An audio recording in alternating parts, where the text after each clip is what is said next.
morning, good afternoon, good evening, wherever you are, whatever you're doing, and welcome to a special episode of Transfer Market Metrics. Attackers are the talk of the town at the moment, aren't they, ladies and gents? A certain Florian Wirtz may well be dominating your thoughts, but also there's others that are being linked, both in and both out across the forward line. So we're here to look at the stats of all. We're here to talk about the metrics, the key things that matter, and we might just have to make some call as Messrs Hughes, Edwards and such will be doing at the same time. I'm joined as ever to run the stats, to look at the analysis, to probably give him a surprise segment that he doesn't normally like as ever. It's Bart. How are we, sir? We're good, mate. You good? Yeah. Do you know what? We are champions, which was brilliant. Yep. The celebrations were great. Obviously, there was a horrible thing at the parade, but the good news, fingers crossed, touch wood as it stands, is that, as we understand it, there's only 7 in hospital. They are stable, as we know currently. So all sort of thoughts and prayers with those. But fingers crossed, they leave hospital healthy and safe very soon. But yeah, Bart, I mean, the transfer window hasn't officially started. That comes on the 1st of June. Names are flying in, and names are flying in fast. Some serious, some not. So we're going to get into the first name, which is a familiar one of ours, which was a young promise a while ago. But young promise is maybe not what we're necessarily saying with Hugo Ekitike, because if you caught people that Florian Plettenberg story that Liverpool are back in for Hugo Ekitike alongside Chelsea at the same time, and Marcus Kroescher at Frankfurt is apparently looking at starting negotiations at 100 million euros, which, if you get your euros at Tesco, transforms to about 82, 83 million quid. Now, Bart, that is a substantial chunk of change. And I know people in the chat panel are going to be, love him. Probably a Marmite player. Some will say, no, don't spend it. Some will say, fast. I know he's a project forward. We called him a while ago. We'll run his numbers. We'll put him up on stage. We'll try and do it in an objective fashion. So, has there been development? Is there things we can look at with Hugo Ekitike? I think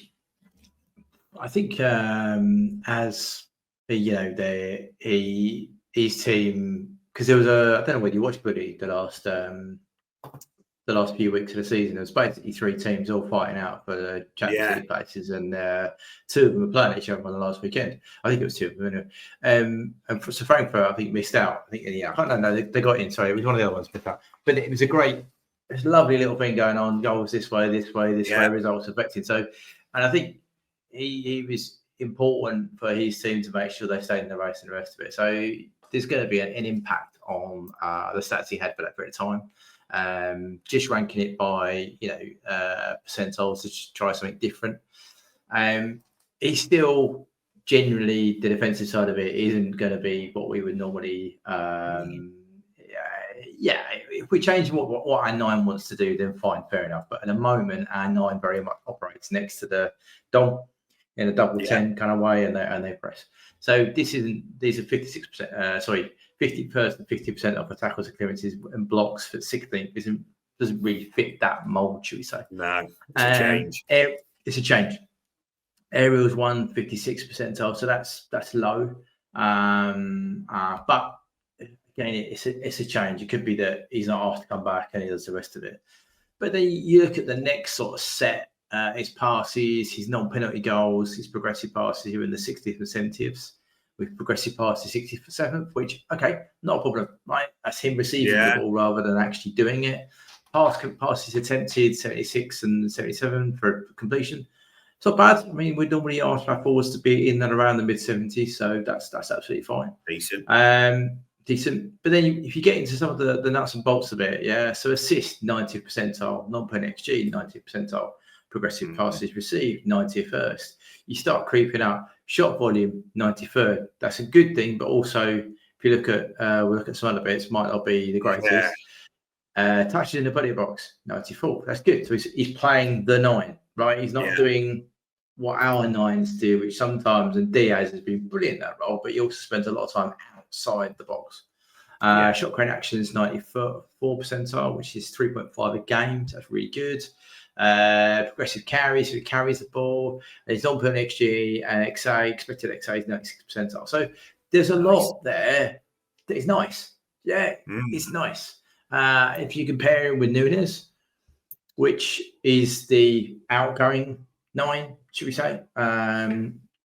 He's the definite one. Nunes is in the red. So Nunes is better. Look, the defensive metrics, Nunes is better than this kid, than Hugo, right? And we know Nunes, it took a long time to get to that level, and he's not quite the same as some of the others. But if you look at the attacking side of it, Hugo is better than him. So that's probably not a surprise, because the last year or so hasn't been the greatest in Darwin's career. Let's be kind. But he's also not so great in terms of so when he's carrying take-ons and touches, he's also higher than Nunes. So yeah, he's potentially in the last year he's a better player than Nunes, right? Yeah. But that's where it is now. I think what some of the chat has been going on, and you and I have chatted about this, is about, well, what's it been like over a period of time?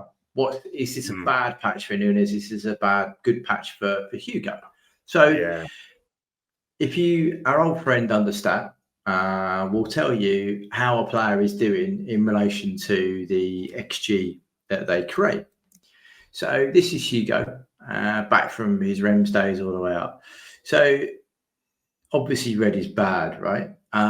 So this is just league, and I appreciate he scored goals in the Europa League. All right, I appreciate that. But if you look through his career, he's a bit like cold is red, right? Then he's hot, then he's cold, then he's par, then he's hot, then he's cold, right?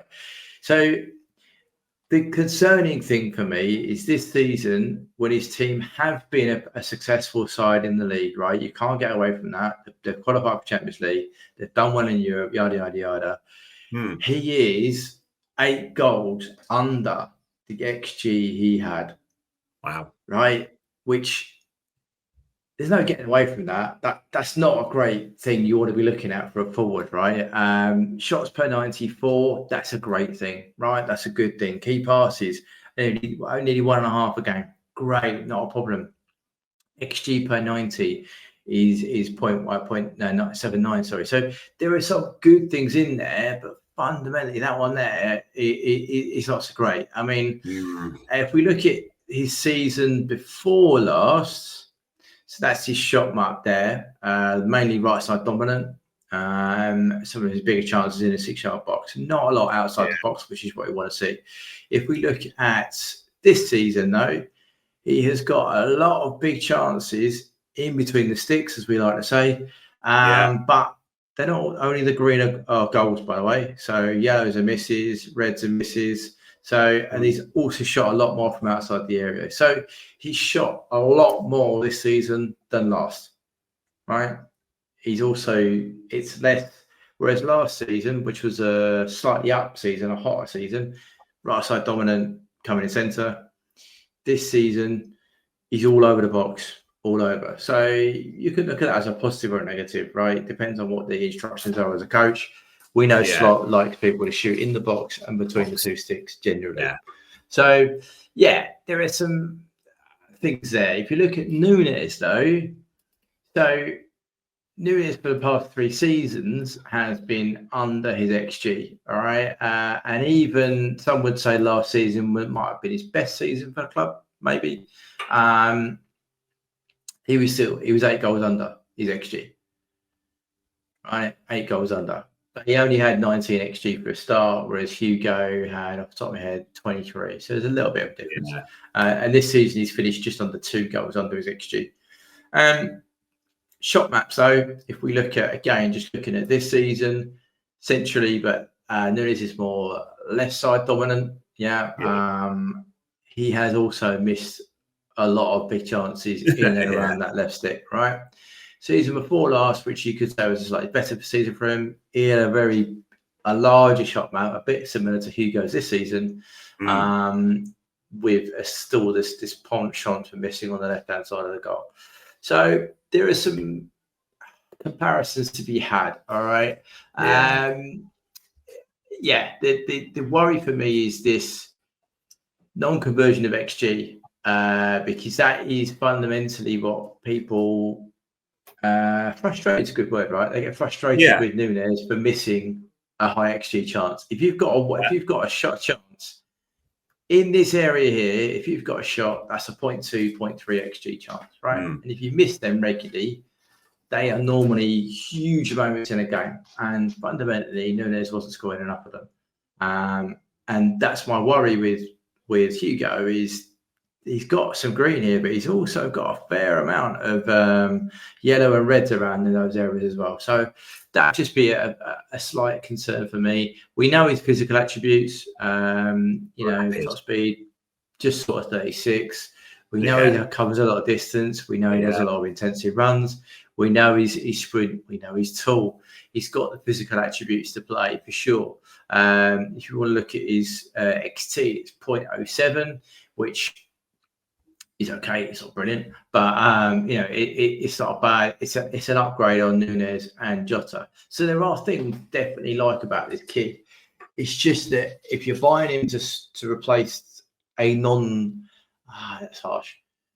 A player who's underperformed in front of goal, right? You're buying a replacement for that. I would suggest you might not want to buy someone who's had an underperforming season in front of goal. That'd be my only caveat. Everything else looks okay.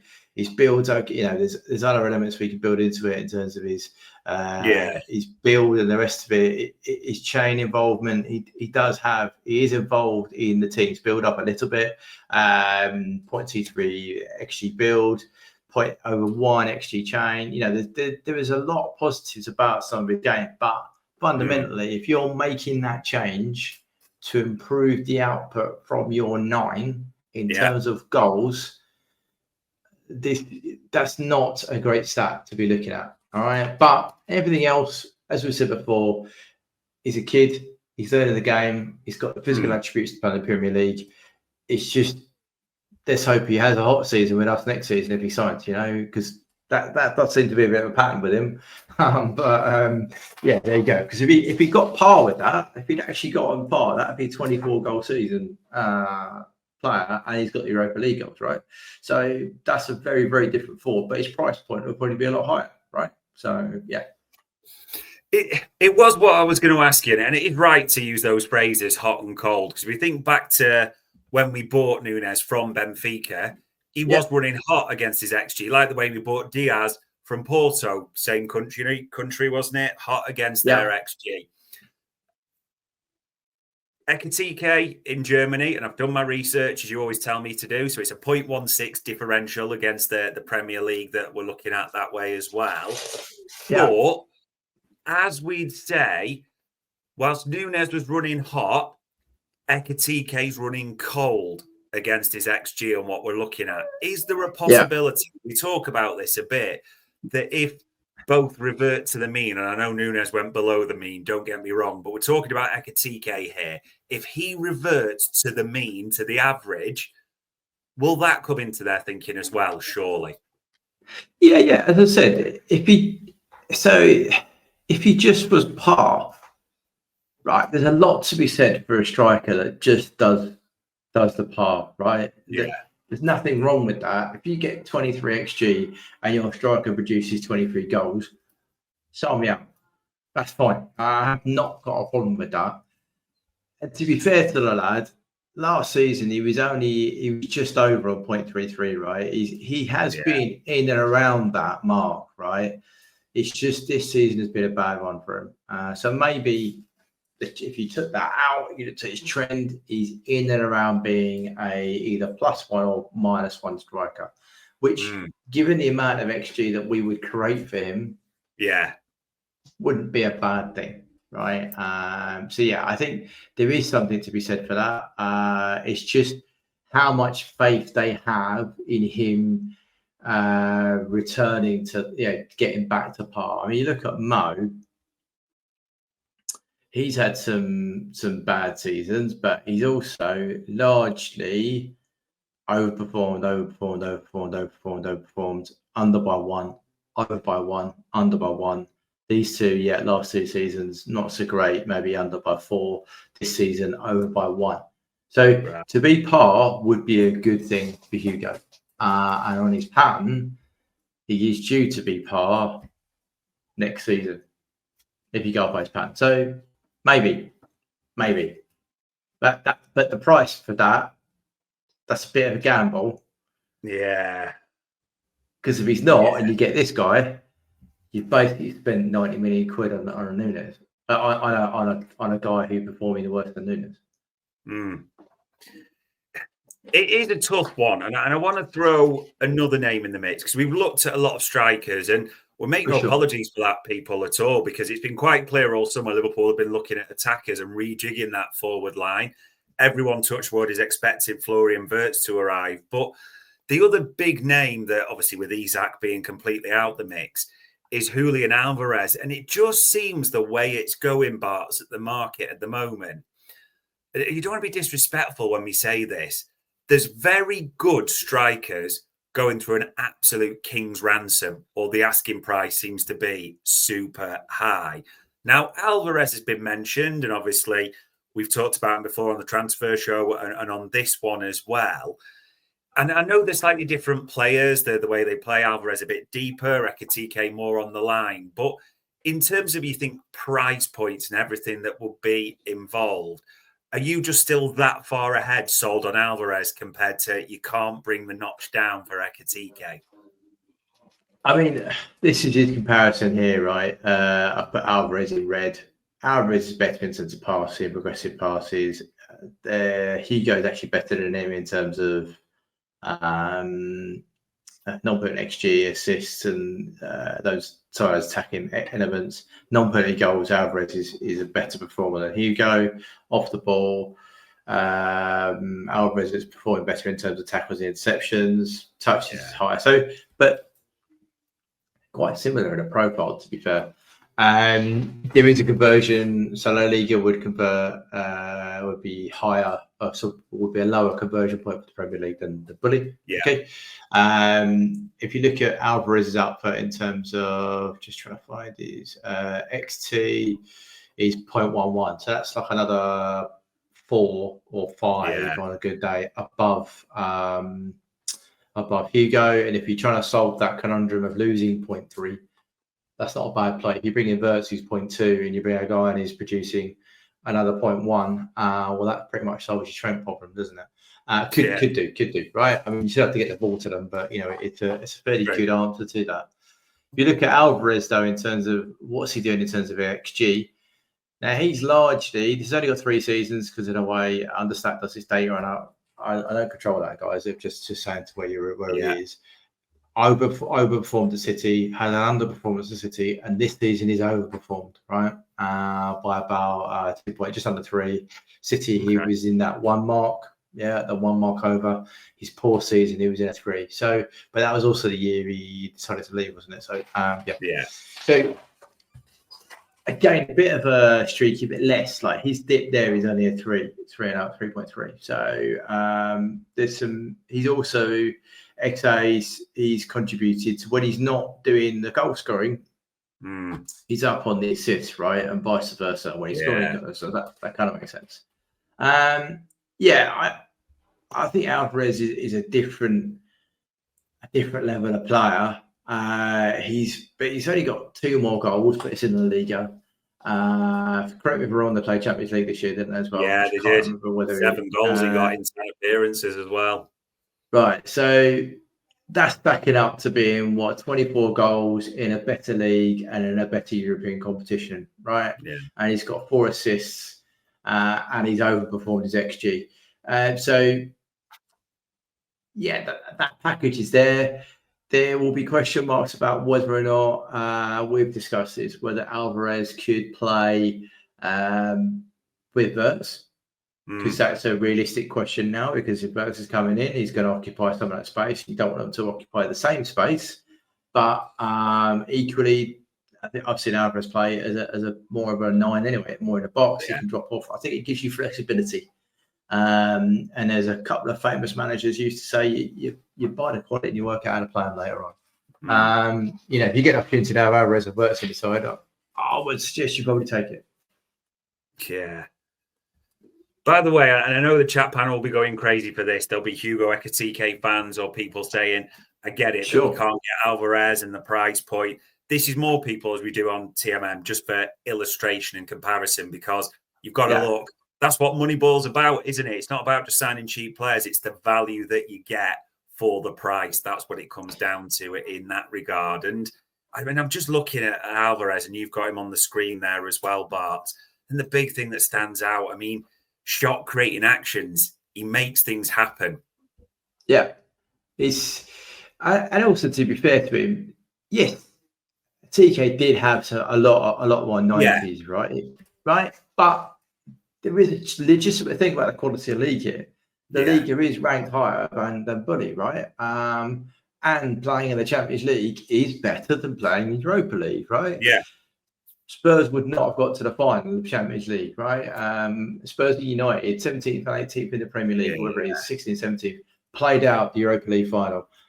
That tells you the quality of that competition, to be fair, right? So, but you know, he's still got some weaknesses in the defensive area, right? Blocks, clearances are two of his lowers, but he is slightly better for interceptions. Aerial is even lower than Hugo's, but as we know from City days, Alvarez is a shorter lad, isn't he? So, I still, there's a lot of quality there. 94 shot creating, passes attempted, progressive passes, carries. He's in the 80s for take-ons, expected goals, non-penalty goals. There's a lot, same sort of pass completion, same sort of amount of progressive passes received. So, the only thing is probably a slight thing is his shots total is down to 2.5, whereas Hugo's was 3.7. But that's not necessarily a good thing. If you're taking a lot of low-value shots, I think you probably prefer fewer high-value shots than a lot of low-value shots, which, there you go. So there you go, ladies and gents. We fully ran Ekitike. We did the different style. We did the understat matrix for you as well. We brought it all in. So we'll see if anything develops on that one, but hopefully that gives you a bit more information around that player and competitors as well.